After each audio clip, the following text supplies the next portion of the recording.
Friends எல்லாருக்கும் வணக்கம். சென்னைக்குள்ளே apartment லைஃப்பில் 4 சோத்துக்குள்ளேயே இருந்துட்டு இப்போ சொந்த ஊருக்கு வந்ததுக்கப்புறம் தான் கொஞ்சம் ஃப்ரீயாக இருக்குது. ஸோ அவுட்டூரில் மாடியில் வச்சு வீடியோ ஷூட் பண்ணியிருக்கேன். இன்றைக்கி வீடியோவில் நம்ம என்ன பார்க்க போகிறோம் அப்படின்னா, இப்போ நம்ம செலிப்ரேட் பண்ணுற இந்த தீபாவளி ஃபங்க்ஷன் அப்படிங்கிறத எதுக்காக பண்ணுறோம் அப்படிங்கிற ரீசன் தான் இந்த வீடியோவில் பார்க்க போகிறோம். நம்ம சவுத் சைடில் தமிழ்நாட்டில் எல்லோரும் சொல்கிற ரீசன் என்ன அப்படின்னா, கிருஷ்ணர் நரகாசுரனை வதம் பண்ணனால தான் தீபாவளியை கொண்டாடுறோன்னு சொல்கிறாங்க. பட் என்னை பொறுத்த வரைக்கும் கிருஷ்ணர் நரகாசுரனை கொல்லன்னு தான் நான் சொல்லுவேன். கிருஷ்ணர் கொல்லலை அப்படின்னா யாரா கொண்டது அப்படிங்கிறத அந்த கதையில் பார்ப்போம். வாங்க டாபிக்குள்ளே போகலாம்.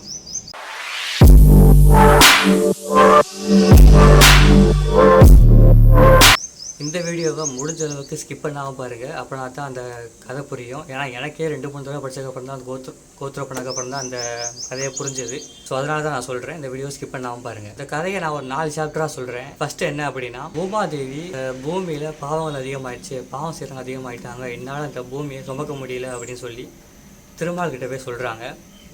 அதுக்கு நம்ம திருமால் என்ன சொல்கிறாரு அப்படின்னா, பூமியில் இந்த பாவங்கள் அதிகமாகிறப்ப நானே அங்கே அவதாரம் எடுப்பேன் அப்படின்னு திருமால் சொல்கிறாரு. ஸோ இங்கே கதை ஸ்டாப் பண்ணிட்டு கதைக்குள்ளே போவோம். இதை வச்சு ஃபஸ்ட் ஞாபகம் வச்சுக்கோங்க. ஃபஸ்ட்டு அந்த சமயத்தில் வந்து யாதுகுலம் போஜகுலம் அப்படின்னு 2 சமுதாயம் இருந்திருக்கு. 2 சேர்ந்தவங்க இருந்திருக்காங்க மக்கள். இப்போது யாதுகுலத்தில் இளவரசனா இருக்கிறவர் வாசுதேவர் அப்படிங்கிறவருக்கும், போஜகுலத்தோட இளவரசியாக இருக்கிற தேவகி அப்படிங்கிறவருக்கும் திருமணம் நடக்குது. யார் தலைமையில் அப்படின்னா, தேவகியோட அண்ணன் தலைமையில், அண்ணன் அவர் கம்சன், அவரோட தலைமையில் திருமணம் நடக்குது. திருமணம் எல்லாமே பெருசாக பண்ணி முடிச்சதுக்கப்புறம் கம்சன் என்ன பண்ணுறாரு அப்படி, வாசுதேவரையும் தேவகியும் தன்னோட தேரில் ரதத்தில் வச்சு யாதுகுலத்துக்கு கூப்பிட்டு போகிறாரு. இப்படி அவங்க தேரில் யாதுகுலத்துக்கு போகிறப்போ ஆகாயத்தில் வானத்திலிருந்து ஒரு சவுண்டு கேட்குது. அதாவது இந்த அசரி அப்படின்னு சொல்லுவாங்கள்ல, அந்த காலத்தில் அப்படி இருந்துருக்கு. சவுண்டு வந்து கேட்குது கம்சனுக்கு. அது என்ன சொல்லுது அப்படின்னா, தேவகிக்கு பிறக்கக்கூடிய 8வது குழந்தையால் உயிர் போயிடும் அப்படின்னு சொல்லி அந்த வாய்ஸ் சொல்லுது. அது வரைக்கும் ரொம்பவே பாசமாக கம்சனும் தேவகியும் இந்த வாய்ஸ் கேட்டதுக்கப்புறம், அதாவது இந்த தேவகிக்கு போகிற 8வது குழந்தையால் தான் உயிர் போகும் தெரிஞ்சதுக்கப்புறம் கம்சன் டோட்டலாகவே மாறுற. குழந்தை வந்தால் தானே தான் அழிக்க முடியும் அப்படின்ற ஒரு எண்ணத்தில் தேவகியை கொன்னுலாம் முடிவு பண்ணுறாரு. ஸோ அதனால் நான் வாசுதேவர் என்ன சொல்கிறாரு அப்படின்னா, கம்சன்கிட்ட போய் தனக்கு பிறக்கிற 8 குழந்தையுமே அவங்க கையில் கம்சன் கையில் ஒப்படைக்கிறதாகவும், தேவகியை எதுவும் செய்ய வேண்டாம் அப்படின்னு சொல்கிறாரு. அவர் வாக்கை நம்பி, வாசுதேவர் சொன்னதை நம்பி கம்சன் என்ன பண்ணுறாரு அப்படின்னா, வாசுதேவரையும் தேவகியும் அங்கே அவரோட அரசவையில் இருக்கிற அந்த ஜெயிலில் அடைச்சிடுறாரு, அந்த சிறையில் அடைச்சிடுறாரு. இப்படி அடைச்சதுக்கப்புறமா கொஞ்சம் காலம் கழிச்சு தேவகி ஃபஸ்ட்டு ஒரு 7 குழந்தை பிறக்குது. அந்த 7 குழந்தைகள்லாம் உடனே இல்லைங்க, அடுத்தடுத்து 7 குழந்தைகள் பிறக்குது. அந்த 7 குழந்தையுமே கம்சன் கொண்டுடுறாரு. ஸோ இதை பார்த்து பயந்து வாசுதேவரும் தேவகியும் திருமால் கிட்ட போய் வேண்டுறாங்க. என்ன அப்படின்னா, தனக்கு பிறக்கிற 8வது குழந்தைய திருமால் தான் காப்பாற்றணும் அப்படின்னு சொல்லி திருமால் கிட்ட வேண்டுறாங்க. ஸோ அன்றைக்கி நைட்டு வாசுதேவரோட கனவுல திருமால் வராரு. என்ன சொல்கிறாரு அப்படின்னா, வாசுதேவருக்கும் தேவகிக்கும் பிறக்கிற 8வது குழந்தைய தன் பக்தர் ஒரு மாட்டுக்காரன ஒருவருக்கு அந்த குழந்தைய ஒப்படைக்கவும், அவருக்கு பிறக்கிற ஒரு பெண் குழந்தைய இவங்ககிட்ட ஒப்படைக்கிறதாகவும் திருமால் சொல்லிட்டு போகிறாரு. ஸோ மறுநாள் காலையில் வழக்கம் போல் அந்த 8வது குழந்தை தேவகிக்கு பிறக்குது. அந்த குழந்தை பிறக்கிறதுமே அந்த சுற்றி இருக்கிற அந்த மரங்கள், அப்புறம் மரங்கள் ரொம்ப காட்டில் ஆடுறது, ப்ளஸ் மழை பெய்கிறது, இடி இடிக்கிறது, எல்லாமே ரொம்ப அன்னிசூலாக நடந்திருக்குது. ஸோ இதெல்லாம் என்ன அப்படின்னா, பிறந்த குழந்தை வந்து கிருஷ்ணர், அதாவது திருமாலுடைய அவதாரம் கிருஷ்ணர். இதுக்கு தான் நான் சொன்னேன், அதை வச்சு நான் வச்சுக்க சொல்லி அந்த பாவம் அதிகமாகிறப்ப திருமால் அவதாரம் எடுப்பேன் சொல்லியிருந்தாங்க இல்லையா, அந்த அவதாரம் தான் அந்த கிருஷ்ணர். இவர் பிறகுற சமயத்தில் எல்லா சைடும் அந்த மழை, இடி, காற்று அப்படின்ற மாதிரி நடந்திருக்குது. எதுக்கு அப்படின்னா, அந்த கிருஷ்ணரை வந்து அந்த பஞ்சபூதங்களும் வரவேற்குது அப்படின்றக்காண்டி நடக்குதுன்னு சொல்லி அந்த ஸ்டோரிஸில் போட்டிருந்தோம். ஸோ கிருஷ்ணர் பிறக்கிறாரு. கிருஷ்ணர் பிறந்ததுமே வந்து திருமால் என்ன செய்கிறார் அப்படின்னா, அந்த கிருஷ்ணர் அந்த குழந்தையை வாங்கிட்டு போய் அவரோட பக்தர் மாட்டுக்காரர் அவர்கிட்ட போய் அந்த குழந்தைய கொடுத்துட்றாரு. ப்ளஸ் அதே சமயத்தில் அவர் பிறகுற பெண் குழந்தையை கொண்டு வந்து வாசுதேவர் தேவகிட்ட கொடுத்துட்றாரு. ஸோ அப்போ அந்த குழந்தை அழுகிற சவுண்டை கேட்டு அந்த சிறையில் இருக்க பாதுகாவலர்கள் வந்து கம்சன்கிட்ட போய் சொல்கிறாங்க, இந்த மாதிரி 8வது குழந்தை பிறந்துருச்சு அப்படின்னு. உடனே கம்சன் வந்து அந்த 8வது குழந்தையை பார்க்குறாரு. அது ஒரு பெண் குழந்தை. அதாவது அசரி சொன்ன வாய்ஸ் படி 8வது ஆண் குழந்தையாக அந்த சாவு வரும்னு சொல்லியிருந்தாங்க. பட் பிறந்த ஒரு பெண் குழந்தை. இருந்தாலும் கம்சனுக்கு என்ன பயம் அப்படின்னா, நாளை பிரச்சனை வந்துருமான்ற பயத்தில் கம்சன் என்ன செய்கிறாருன்னா, அந்த பெண் குழந்தையை கொண்டுடுறாரு. ஸோ அந்த தேவைக்கு போகிற 8 குழந்தையுமே அவர் கொண்டுடுறாரு கடைசியில். இப்போ ஆக்சுவலாக பிறக்கிற அந்த 8வது குழந்தையான அந்த கிருஷ்ணர் வந்து அந்த மாட்டுக்காரர்கிட்டையும் அவரோட ஒய்ஃபான யசோதை அவங்ககிட்டையும் அந்த குழந்தை வளருது. இப்போ வழக்கம் போல் அந்த கிருஷ்ணர் பண்ணுற சுட்டித்தனம் அதெல்லாம் வச்சு அந்த குழந்தை வளர்ந்துகிட்டு இருக்க யசோதை கிட்ட அவரோட இளமை வயசுக்கு வந்ததுக்கப்புறம் தான் அவருக்கு தான் எதுக்காக பிறந்திருக்கோம், தான் அவதாரத்துக்கான காரணம் என்ன அப்படிங்கிறது அவருக்கு கிருஷ்ணருக்கு புரிய வருது. ஸோ அந்த சமயத்தில் அங்கே வாழ்கிற சத்யபாமா அப்படிங்கிறவங்க கிருஷ்ணரை போய் மீட் பண்ணுறாங்க. எதுக்கு அப்படின்னா, தான் அப்பாவை தத்வா அப்படிங்கிற ஒரு அரக்கன் வந்து கொண்டுட்டாரு அப்படின்னும், அந்த அரக்கனை நீங்கள் பழி வாங்கணும் அப்படின்னும் சத்யபாமா வந்து கிருஷ்ணர்கிட்ட முறையிடுறாங்க. ஸோ சத்யபாமா சொன்னதுக்காக கிருஷ்ணரும் வந்து அந்த அரக்கனை கொள்கிறாரு. அதே சமயத்தில் தான் கம்சன் மேலேயும் போர் செஞ்சு கம்சனையும் கொண்டு தான் அம்மா அப்பாவான வாசுதேவரையும் தேவகியையும் ஜெயிலேருந்து விடுவிக்கிறாரு. விடுவிச்சதுக்கப்புறம் இவங்கெல்லாம் என்ன பண்ணுறாங்க அப்படின்னா, யசோதை கூட துவாரகைன்னு சொல்லுவாங்கள்ல, அந்த துவாரகையில் தான் அவங்க வாழ்கிறாங்க. இந்த சமயத்தில் அதனால சத்யபாமாவுக்கு கிருஷ்ணர் மேலே ஒரு அபிப்பிராயம் வருது, லவ் அப்படின்றது வருது. ஸோ அதுக்கப்புறம் சத்யபாமாவுக்கும் கிருஷ்ணருக்கும் திருமணம் நடக்குது.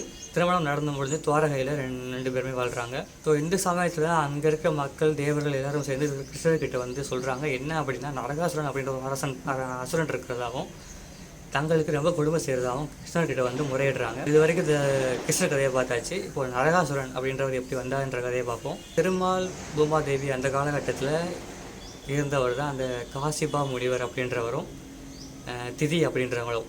இந்த காசிபா முனிவர் அப்படின்றவருக்கும் திதி அப்படின்றவருக்கும் பிறக்கிற ஒரு 2 குழந்தைங்க தான் ஹிரண்யாக்ஷன், ஹிரண்யாகசிபு அப்படின்றவங்க. இதில் ஹிரண்யாக்ஷன் அப்படின்றவர் பிரம்மாவை நோக்கி ரொம்ப வருஷமாக தவம் இருந்து ஒரு வரத்தை வாங்குறாரு. அது என்ன வரம் அப்படின்னா, இந்த பூமியில் இப்போதைக்கு பிறக்கிற யாராலையும் தனக்கு அழிவு வரக்கூடாது அப்படின்ற ஒரு வரத்தை வந்து பிரம்மா கிட்ட ஹிரண்யாக்ஷன் வாங்கிடுறாரு. ஸோ அந்த வரத்தை வாங்கினதுக்கப்புறம் என்ன பண்ணுறாரு அப்படின்னா, தனக்கு வரத்தை கொடுத்த பிரம்மாவையே அழிக்கலான்ட்டு முடிவெடுத்து ஒரு பிரம்மா கிட்ட போர் பண்ணுறதுக்காக போகிறாரு. ஸோ பிரம்மா நடக்க போகிறதெல்லாம் அது தெரிஞ்சவர் அப்படின்றதுனால ரொம்ப நேக்காக என்ன பண்ணுறாரு அப்படின்னா, சாமர்த்தியமாக இந்த ஹிரண்யாக்ஷனை திருமால் பக்கம் திருப்பி விடுறாரு. அதாவது ஹிரண்யாக்ஷன் கிட்ட, நீ திருமாலை ஜெயிச்சிட்ட அப்படின்னா உனக்கு நிகர் யாருமே இல்லை அப்படின்ற மாதிரியும், நீ தான் அடுத்து எல்லாமே அப்படிங்கிற மாதிரியும் ஹிரண்யாக்ஷனை திருமால் பக்கம் திருப்பி விடுறாரு. ஸோ ஹிரண்யாக்ஷனும் பிரம்மா சொன்னபடி திருமாலை அழிச்சிட்டு வரேன்னு சொல்லி கிளம்புறாரு. இப்போது திருமாலை நோக்கி போகிறதுக்கு அந்த பாதாளம் வழியாக போக வேண்டிய நிலைமை வருது ஹிரண்யாக்ஷனுக்கு.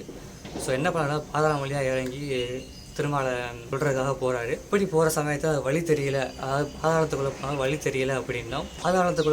தெரியல அப்படின்னும் அதுக்காக பூமியை அவர் தூக்கி பாயா சுருட்டிட்டாரு அப்படின்னும் சொல்கிறாங்க. அதனால் இமேஜின் பண்ண முடியல, ஒரு இமேஜில் காமிச்சிருக்கேன்.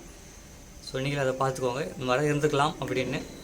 ஸோ பூமியை தூக்கி அந்த பாயா சுருட்டுறப்போ அங்கே இருக்க விலங்குகள், இந்த மக்கள் எல்லாருமே கஷ்டப்படுறாங்க. அப்படின்றப்போ மக்கள் எல்லாருமே திருமால்கிட்ட போய் சொல்கிறாங்க, என்ன அப்படின்னா, இந்த மாதிரி ஹிரண்யாக்ஷனை வந்து கொடுமை பண்ணுறாரு அப்படின்னு சொல்லி திருமால்கிட்ட போய் சொல்கிறாங்க. உடனே திருமால் என்ன பண்ணுறாரு அப்படின்னா, ஸோ அப்போதைக்கு பூமியில் இருக்கிற யாராலையும் அவரை கொல்ல முடியாது இல்லையா ஹிரண்யாக்ஷனை அப்படின்றதுனால திருமால் ஒரு அவதாரம் எடுக்கிறாரு. அதாவது வராக அவதாரம்.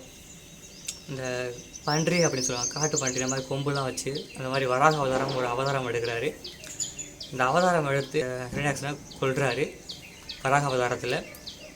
இப்போ இருக்கிற இந்த வராக அவதாரத்தில் இருக்கிற திருமாலுக்கும் அந்த பூமாதேவி அவங்களுக்கும் பிறக்கிற ஒரு பையன்தான் இந்த நரகாசுரன் அப்படின்ற ஒரு அசுரன். ஸோ இந்த லாஜிக் படி பார்த்தோம் அப்படின்னா, இந்த நரகாசுரன் அப்படிங்கிறது திருமாலுடைய மகன் தான். வராக அவதாரத்தில் இருக்கிற திருமாலுக்கும் பூமாதேவி அப்படின்றவங்களுக்கும் பிறக்கிற ஒரு பையன் தான் நரகாசுரன். இவரும் பிறந்ததுக்கப்புறமா ரொம்ப நாள் தவம் இருந்து, ரொம்ப வருஷங்கள் தவம் இருந்து பிரம்மா கிட்ட ஒரு வரத்தை கேட்குறாரு. என்ன வரும் அப்படின்னா, பூமியில் இருக்கிற யாராலையும் இல்லை இந்த பூமியிலையும் பிறக்க போகிற யாராலையும் தன்னை அழிக்கவே முடியாது அப்படின்றப்ப வரம் எனக்கு வேணும் அப்படின்னு சொல்லி கேட்குறாரு. ஸோ ஆல்ரெடி நம்ம பிரம்மா வந்து ஹிரண்யாக்ஷன் வரத்தை கொடுத்து ரொம்ப அனுபவப்பட்டார் அப்படின்றதுனால இப்போ தெளிவாக என்ன சொல்கிறாரு அப்படின்னா, அந்த பூமியில் பிறக்கிற யாராக இருந்தாலுமே ஒரு நாள் இறந்து தான் ஆகணும் அப்படின்ற மாதிரி சொல்கிறாரு. ஸோ ஓகே அப்படின்னா நரகாசுரன் என்ன சொல்கிறாரு அப்படின்னா, சரி ஓகே, பாவன்றது தான் அம்மா கையால் மட்டும்தான் வரணும் அப்படின்ற மாதிரி நரகாசுரன் வரம் கேட்குறாரு. எந்த ஒரு அம்மாவும் தான் பிள்ளையை கொல்ல மாட்டாங்க.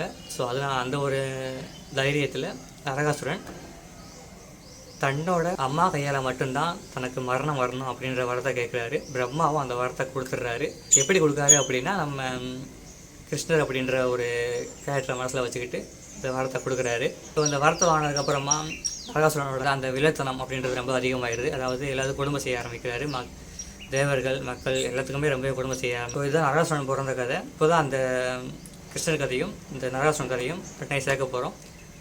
அது ஆல்ரெடி சொன்னேன் இல்லையா, அந்த தேவர்கள் மக்கள்லாம் வந்து கிருஷ்ணர்கிட்ட நரகாசுரனை பற்றி முறையிடுறாங்க அப்படின்னு. அதான் இப்போ நடக்குது. தேவர் மக்கள்லாம் வந்து சேர்ந்து கிருஷ்ணர்கிட்ட வந்து சொல்கிறாங்க, இந்த மாதிரி நரகாசுரன் ரொம்ப கொடுமை செய்கிறாரு அப்படின்னும் கிருஷ்ணர்கிட்ட முறையிடுறாங்க. ஸோ இப்போ தான் கிருஷ்ணன் என்ன பண்ணுறாரு அப்படின்னா நரகாசுரனை வதம் பண்ணுறதுக்காக கிளம்புறாரு. இப்படி கிளம்புறப்ப சத்யபாமா தானும் கூட வர்றதாக சொல்கிறாங்க.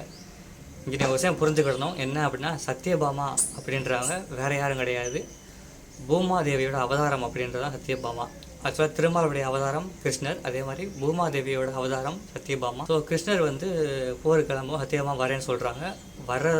வர்றவங்களையும் இவர் தடுக்காமல் சரி கூப்பிட்டு போகிறாரு. ஏன் அப்படின்னா ஒரு லாஜிக் இருக்குது, அவங்களுக்கு அப்படி புரிஞ்சிருக்கும் கொஞ்சம். ஸோ முடிகிறப்ப இன்னும் தெளிவாக புரிஞ்சிடும். ஸோ சத்யபாமாவை கூப்பிட்டு கிருஷ்ணன் கிளம்புறாரு நரகாசுரனை வதம் பண்ணுறதுக்காக. தன்னோட அந்த ரதத்தில் 2 பேரும் கிளம்புறாங்க, நரகாசுரனை வெயிட் பண்ணுறாங்க. அங்கே போர் நடக்குது. அதுக்கப்புறம் நம்ம தமிழ் சினிமாவில் காட்டுற மாதிரி இந்த பக்கம் ஒரு அம்பு அந்த பக்கம் ஒரு அம்பு 2 முட்டி விழுகிறது, இந்த மாதிரியே போய்கிட்டு இருக்கு.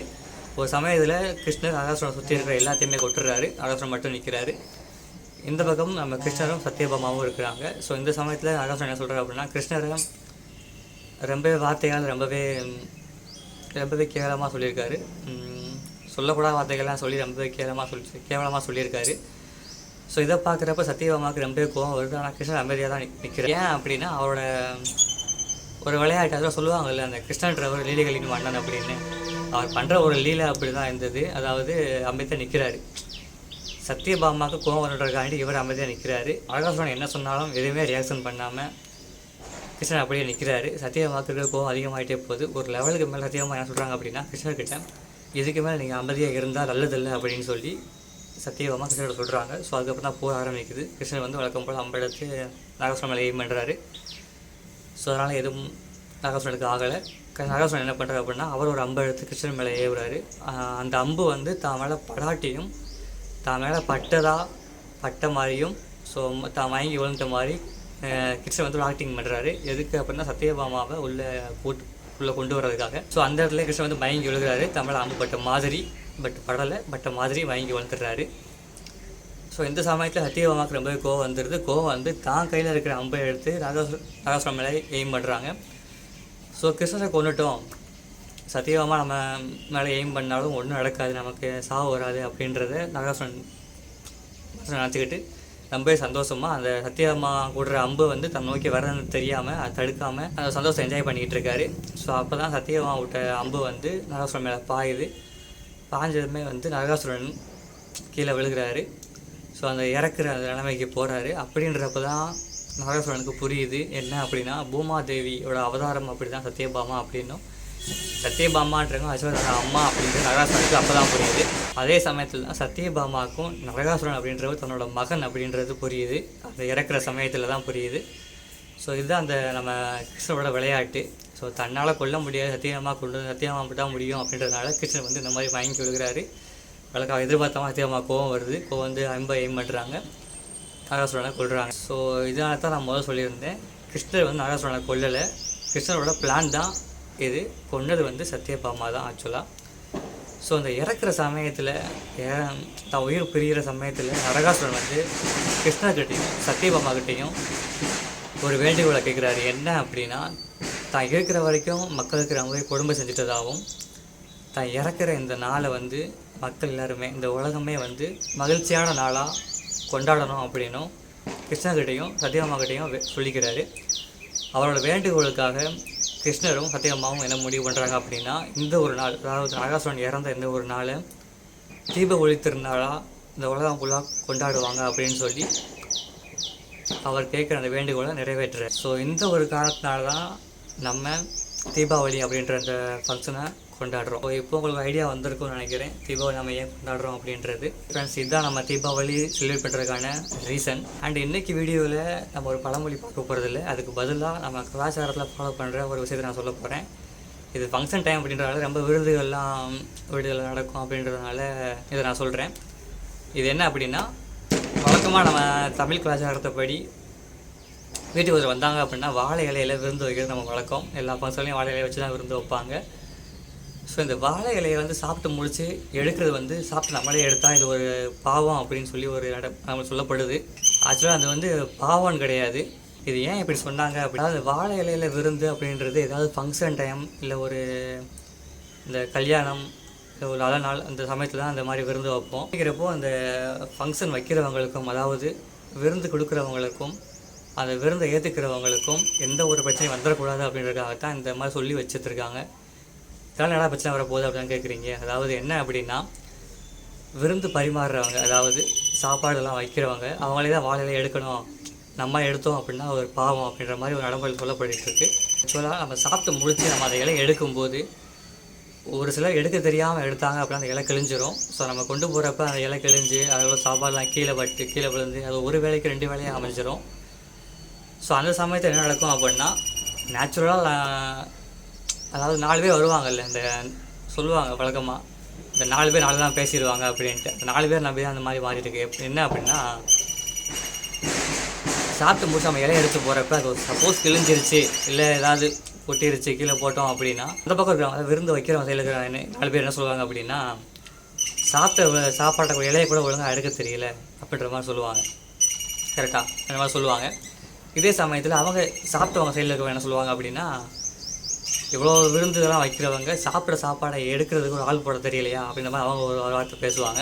ஸோ இந்த மாதிரி பேசுகிறது அப்படியே போக போக ஒரு சண்டை, அந்த ஃபங்க்ஷனே வந்து ஒரு அமைதியை இழந்துடும். சாப்பிட்டவங்க எடுக்கக்கூடாது, அது ஏதோ ஒரு பாவம் அப்படின்னு சொல்லி வச்சுருக்காங்க. அதாவது நம்ம சொல்லி வச்சுருந்துருக்கோம். அப்படி உண்மையான ரீசன் இதுதான். சாப்பிட்டவங்களே அந்த இலையை எடுத்து போகிறப்ப ஏதாச்சும் தப்பாக அழைச்சி இலை கீழே போட்டாங்களோ இல்லை இலை கிழிஞ்சு கீழே இல்லை சாப்பாடு கொட்டிடுச்சுனாவோ அந்த இடம் அசிங்கமாக ஒரு 2 வேளையாக அமைஞ்சிரும். ஸோ சாப்பாடு போட்டவங்க சைடில் ஒரு மாதிரி பேசுவாங்க, சாப்பிட்டவங்க சைடில் ஒரு மாதிரி பேசுவாங்க. இந்த மாதிரி பிரச்சனை வந்துடக்கூடாது அப்படின்றக்காக தான் சாப்பாடு பரிமாறுறவங்களே அந்த இலையை எடுத்துடலான்ற மாதிரி பிளான் பண்ணியிருக்காங்க. அதாவது சாப்பாடு போட்டவங்களே அந்த இலையை எடுத்து அவங்க கீழே செஞ்சுனா எதுவுமே பேசிக்க மாட்டாங்க. ஏன்னா அவங்க இடத்துல ஃபங்க்ஷனு, அவங்க இடத்துல இது, ஸோ அதனால் எதுவும் பேசிக்க மாட்டாங்க. ஸோ இதனால தான் சாப்பாட்டோட இலையை அந்த விருந்து பரிமாறுறவங்களே எடுக்கணுன்ற மாதிரி பேசி வச்சுருக்காங்க. நம்ம எடுத்து அது பாவம் வச்சுருக்காங்க. பாவெல்லாம் ஒன்றும் கிடையாதுங்க. சாப்பிட்ட சாப்பாட்டு இலையை நம்மளால் எடுக்கலாம். கரெக்டாக எடுக்க தெரிஞ்சால் நீங்கள் எடுக்கலாம், இல்லாட்டி விட்டுருங்க. அதனால் பாவம் எதுவும் கிடையாது. ஸோ நாமளாக பண்ணுற பழக்கம் தான். ஓகே ஃப்ரெண்ட்ஸ், இன்றைக்கி வீடியோ உங்களுக்கு பிடிச்சிருக்குன்னு நினைக்கிறேன். பிடிச்சிருந்தால் லைக் பண்ணுங்கள், உங்கள் ஃப்ரெண்ட்ஸுக்கும் ஷேர் பண்ணுங்கள், அண்ட் மறக்காமல் இந்த சேனலை சப்ஸ்கிரைப் பண்ணுங்கள். அப்படின்னா தான் அடுத்து போஸ்ட் பண்ணுற வீடியோ உங்களுக்கு வரும். மோஸ்ட் எல்லாம் தீபாவளி சவுண்ட் கேட்குதா? ஓகே, நீங்களும் இப்போ தீபாவளியை கொண்டாடுங்க. உங்கள் எல்லாருக்கும் என்னுடைய தீபாவளி வாழ்த்துக்கள். Happy Deepavali and very safe Deepavali. Thank you friends, thanks for வாட்சிங்.